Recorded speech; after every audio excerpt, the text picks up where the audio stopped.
Let's study the first chapter of AHN2, which is Nursing Management of a Patient with Disorder of ANT. So अगर syllabus को analyse करें तो हम कुछ external ear, middle ear और inner ear से related disorders पढ़ेंगे, जैसे कि ear deformities, otalgia, foreign body tumour in external ear. Then in middle ear हम impacted wax, tympanic membrane perforation, otitis media and the tumour of middle ear. Then inner ear में Mandrake's disease, labyrinthitis, then ototoxicity tumor. Then upper respiratory airway infection में rhinitis, sinusitis, tonsillitis और laryngitis. Then epistaxis के बारे में nasal obstruction, laryngeal obstruction और at last deafness पे हम ख़त्म करेंगे इस चैप्टर को. सो जनरली AHN में जब भी हम किसी टॉपिक को पढ़ते हैं या फिर किसी भी चैप्टर में जितने भी टॉपिक्स होते हैं तो हम उनमें ये चीज़ें कवर करते हैं, जैसे कि टॉपिक का डेफिनेशन, इंट्रोडक्शन, अगर उसके कुछ टाइप्स हैं या फिर स्टेजेस हैं तब हम उनको देखते हैं. देन इटियोलॉजी, यानी कि वो कैसे हो रही है, उसको कॉज क्या है. क्लिनिकल मैनिफेस्टेशन, जो भी हमको साइन एंड सिम्टम्स देखने को मिलेंगे उसको हम क्लिनिकल मैनिफेस्टेशन बोलते हैं. डायग्नोस्टिक एवेल्युएशन, यानी कि जब भी पेशेंट हमारे पास आता है तो क्या क्या टेस्ट किए जाते हैं उनको हम डायग्नोस्टिक एवेल्युएशन बोलते हैं. देन मैनेजमेंट, ये हमारे दो होते हैं, सर्जिकल और मेडिकल, जिसमें हम मेडिसिन या फिर सर्जरी के थ्रू उस डिसीज़ को ट्रीट करते हैं. और लास्ट में हमारा नर्सिंग मैनेजमेंट आता है. इम्पॉर्टेंट की बात करें तो हर एक टॉपिक के लिए उसकी डेफिनेशन या फिर इंट्रोडक्शन पता होना चाहिए, और अगर उसमें कुछ टाइप्स हैं या स्टेजेस हैं वो भी हमको पता होनी चाहिए. बाकी जितनी भी चीज़ें हैं वो हम अपनी साइड से या फिर डिसीज़ के अकॉर्डिंग लिख सकते हैं. हमारी फर्स्ट कंडीशन है ईयर डिफॉर्मिटीज़. सो हम सबको पता है हमारा एक्सटर्नल ईयर या फिर नॉर्मल ईयर का अपीयरेंस कुछ इस तरीके का दिखता है, लेकिन अगर इसकी अपीयरेंस में कुछ चेंजेस आता है तो उस कंडीशन को हम ईयर डिफॉर्मिटी बोलते हैं. सो ये हमारी कंजेनाइटल प्रॉब्लम है, यानी कि ड्यूरिंग एम्ब्रियोजेनेसिस अगर कोई भी चेंजेस हमको देखने को मिलते हैं तो उसकी वजह से ये कंडीशन हमको देखने को मिलती है. Like the product of error in embryogenesis or the resultant intrauterine event that affect the embryogenic and the fetal growth. तो जो भी अगर एम्ब्रियोजेनेसिस में कोई प्रॉब्लम है तो एक ईयर डिफॉर्मिटीज उसका साइन हो सकता है. देन ईयर डिफॉर्मिटी की वजह से एनाटमी तो अफेक्ट होती ही है, बल्कि हियरिंग इम्पेयरमेंट, यानी कि सुनने में प्रॉब्लम, और abnormal shape of the year और स्ट्रक्चर उसका हमको चेंज देखने को मिलता है. और काफ़ी सारी कॉम्प्लिकेशंस देखने को मिलती हैं, जैसे कि कॉस्मेटिक इश्यूज या फिर टेम्पररी और परमानेंट डेवलपमेंट प्रॉब्लम.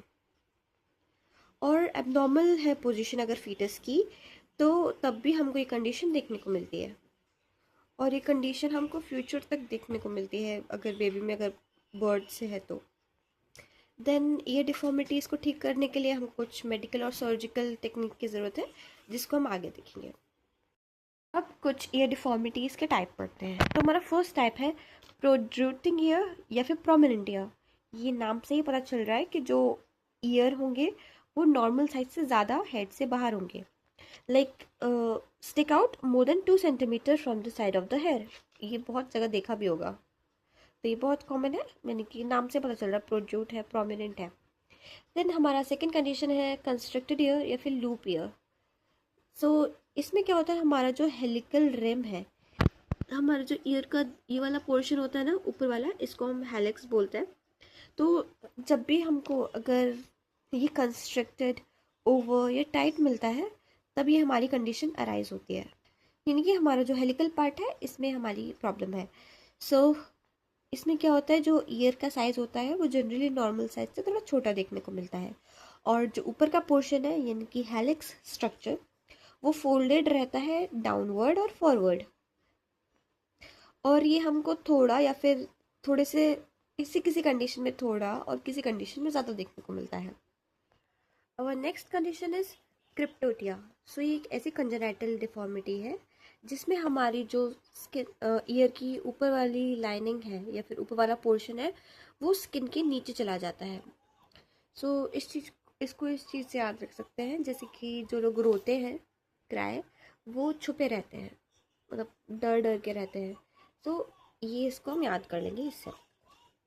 सो ऐसी कंजेनिटल डिफॉर्मिटी जिसमें हमारा जो ऊपर पोल है जो ईयर का, वो हमारी स्किन के नीचे अंदर चला जाता है। Next condition is microtia. ये हमको नाम से ही पता चल रहा है, माइक्रो मतलब छोटा। सो इस कंडीशन में क्या होता है, जो ईयर होता है वो अच्छे से डेवलप नहीं हो पाता या फिर छोटा डेवलप होता है। सो ये एक under developed external ear condition है। ये जनरली हमको मेल में देखने को मिलती है ऑन द राइट साइड, और इट कैन बी बायलैटरल, यानी कि ये ज़्यादातर मेल में और राइट साइड में देखने को मिलती है, और किन्हीं किन्हीं मतलब 10% केसेस में हमको बोथ साइड देखने को मिलती है। ये जनरली क्यों होती है, अगर वुमेन एंटीनेटल पीरियड में, यानी कि before the birth of the baby, अगर कोई मेडिसिन लेती हैं जैसे कि रेटिनोइक एसिड ये सब, तो इससे क्या होता है, जो ब्लड सप्लाई होती है फीटस में, तो वो रुक जाती है, जिसकी वजह से वो ईयर डेवलपमेंट का जो प्रोसेस है वो भी स्टॉप हो जाता है। और इस कंडीशन को हम ईयर रिकंस्ट्रक्टिव सर्जरी या फिर प्रोस्थेटिक सर्जरी से ट्रीट कर सकते हैं। नेक्स्ट कंडीशन इज अटोनिया। सो नाम से पता चल रहा है, क्योंकि जहाँ पे हम ए वर्ड यूज़ करते हैं वो जनरली एब्सेंस के लिए यूज़ होता है। सो ये एक रेयर कंजेनाइटल डिफॉर्मिटी कंडीशन है, जिसमें क्या होता है, जो पिना है, एक्सटर्नल ईयर है, ऑरिकल है, वो टोटली एब्सेंट होता है। ये सच में बहुत कम देखने को मिलती है, जिसमें क्या होता है, जो ईयर का कंप्लीट एब्सेंस हमको देखने को मिलता है। इस ये हमको एक साइड या फिर दोनों साइड देखने को मिलती है, लेकिन मैक्सिमम कंडीशन में एक साइड ही देखने को मिलती है। ये जनरली अगर जीन्स में डिफेक्ट है तब देखने को मिलते हैं, या फिर अगर एंटीनेटल पीरियड में ड्रग्स लिए हैं तो उसकी वजह से भी हमको ये कंडीशन देखने को मिलती है। और अकॉर्डिंग टू स्टडी, जिन वुमेन को भी डायबिटीज़ है, या फिर अगर उनकी डाइट में कार्बोहाइड्रेट, फोलिक एसिड, इन सब की डेफिशिएंसी है, तो एटोनिया होने की कंडीशन बहुत ज़्यादा बढ़ जाते हैं। Then next condition is accessory auricle. नाम से ही पता चल रहा है कुछ एक्स्ट्रा है इन ईयर। सो इसको हम पॉलीटोनिया भी बोलते हैं। पॉली मतलब ज़्यादा, टोनिया हम इनमें जो हम वर्ड यूज़ कर रहे हैं। सो इस कंडीशन में क्या होता है, हमको एक एक्स्ट्रा ईयर टैग देखने को मिलता है on the side of external ear, और इस कंडीशन को जनरली सर्जिकली ट्रीट किया जाता है। Then our next condition is split ear lobes. So ये जनरली क्यों होता है, अगर हैवी ईयरिंग्स या फिर किसी ट्रॉमा की वजह से। Next is cauliflower ear. So ये जनरली आप लोगों ने रेसलर्स के देखा होगा, तो भी तो नाम से ही पता चल रहा है कुछ कॉलीफ्लावर जैसा लग रहा है। सो इस कंडीशन में क्या होता है, एबनॉर्मल कार्टिलेज डेवलप हो जाते हैं on the top side of the year, जिससे क्या होता है, हमको एक बल्कि मिस शेपन ईयर देखने को मिलता है। Next condition is ear keloids. ये हमको तब देखने को मिलता है अगर कोई माइनर ट्रॉमा है, या फिर ईयर पियर्सिंग के बाद एक एक्सेसिव स्कार टिश्यू का फॉर्मेशन हो जाता है, जिसकी वजह से हमको ये देखने को मिलता है condition. Next is ear hemangiomas. So ये बहुत कॉमन बेनाइन ट्यूमर की कंडीशन है, यानी कि नॉन कैंसरस कंडीशन है।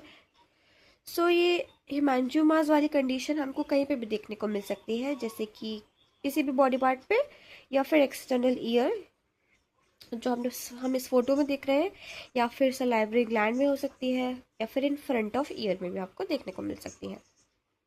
सो ये हमारे कुछ टाइप्स थे एक्सटर्नल ईयर डिफॉर्मिटीज़ के। अब हम इसकी etiology देखते हैं। सो टैब के थ्रू देखते हैं।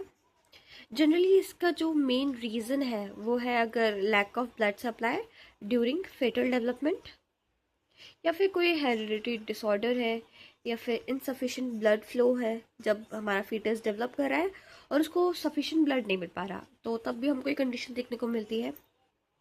या फिर ड्यूरिंग प्रेगनेंसी वुमेन कोई ड्रग्स लेती है, देन कोई भी अगर एक्वायर्ड कंडीशन ईयर डिफॉर्मिटी जैसे कि कोई ट्रॉमा या फिर ट्यूमर। क्लिनिकल मैनिफेस्टेशन देखें तो हमको बहुत ज़्यादा ईयर इन्फेक्शन हो सकता है इस कंडीशन में, हियरिंग लॉस या फिर difficulty in speech and language. Diagnostic measure की बात करें तो फिजिकल एग्जामिनेशन पहले किया जाता है।